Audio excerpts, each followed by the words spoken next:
매출이 10억이 넘었을 때도 이런 간단한 구조조차 파악하지 않고 그냥 열심히 일하면 돈을 벌겠지라고 생각했어요. 혼자 스스로 알에 갇혀 있다 보니까 사업에 대한 개념이 없고 다른 사람들에게 배울 생각조차 못하다 보니 진짜 간단한 사실인데 모르면 엄청 헤매게 되더라고요. 쉽게 시작할 수 있다는 말이 쉽게 돈을 번다는 말과는 엄연히 다른데 혼용되어 사용되고 쉽게라는 현혹스러운 단어로 포장이 되는 것 같아 안타까운데요. 온라인 쇼핑몰 창업은 1인으로도 운영할 수 있고 별도의 자격증이나 큰 자본금 없이도 개업해서 시간에 구애받지 않고 시작할 수 있다는 장점이 있습니다. 온라인 쇼핑몰로 돈을 벌려면 반드시 준비해야 될 두 가지와 매출이 오르지 않을 때 근본적인 문제 해결 방법을 알려드리도록 하겠습니다. 저는 현재 10년차 온라인 셀러로 활동하고 있으며 고춧가루 위탁 도매몰을 운영하고 있습니다. 돈을 벌기 위해서 필요한 게 있습니다.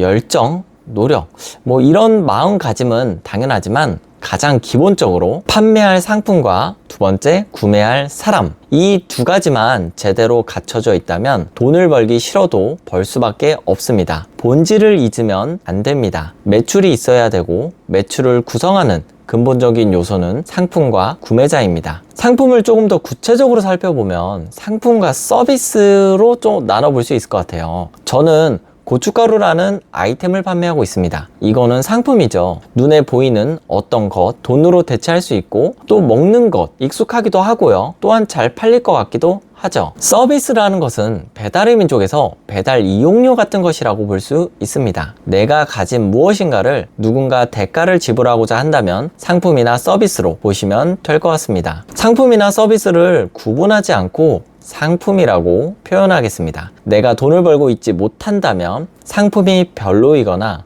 아니면 구매하고자 하는 사람이 없다는 것이죠. 상품을 선택하는 것부터 시작할 수 있습니다. 무엇을 판매할 것인가는 언제나 셀러에게 고민이 되는 이야기입니다. 흔히 주변에 보이거나 나에게 익숙한 제품이 먼저 눈에 들어올 수 있습니다. 자주 사용해봤고 장점과 단점을 설명할 수 있고 나에게 익숙하니까 남들에게도 익숙하다는 섣부른 판단을 할 수가 있습니다. 그런대로 괜찮은 전략일 수 있어요. 다시 한번 떠올려보면 매출이란 것은 가격 곱하기 판매수 또는 구매자 수 이렇게 계산할 수 있습니다. 예를 들어 매출 100만 원이 목표라고 해보겠습니다. 판매하라는 상품의 가격이 1원이라면 도대체 몇 개를 팔아야 목표를 달성할까요? 맞아요.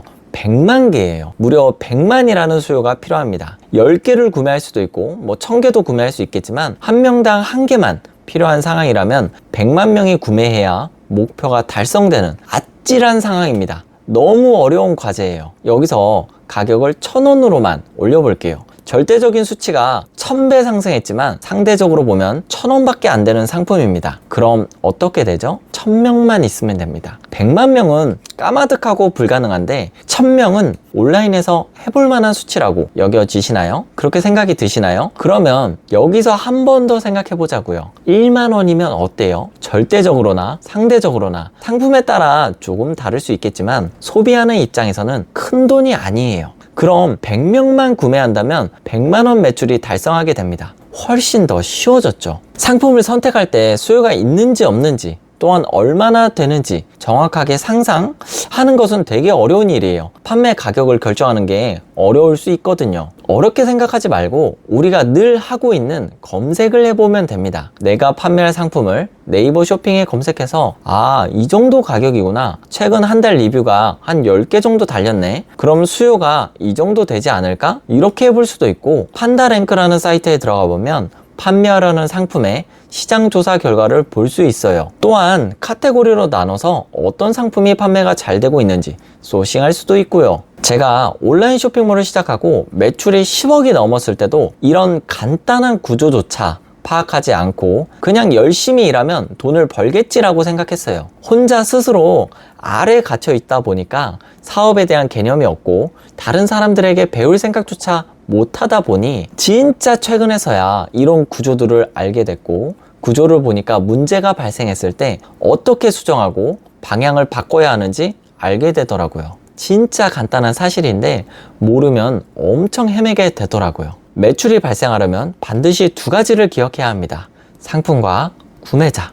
상품은 경쟁력이 있어야 하고 일회성 구매로 끝나지 않으려면 삶에 도움이 돼야 하고 필요한 상품이어야 합니다. 상품을 보는 눈이라는 것은 결국 소비자들이 무엇을 원하는지 읽어내는 것이거든요. 지속적으로 관심을 갖고 보다 보면 잘 팔릴 것 같은 감을 잡게 되실 거고요. 오늘부터 그 눈을 키워보자고요. 영상 시청해주셔서 감사합니다. 오늘이 내 생애 가장 행복한 하루입니다.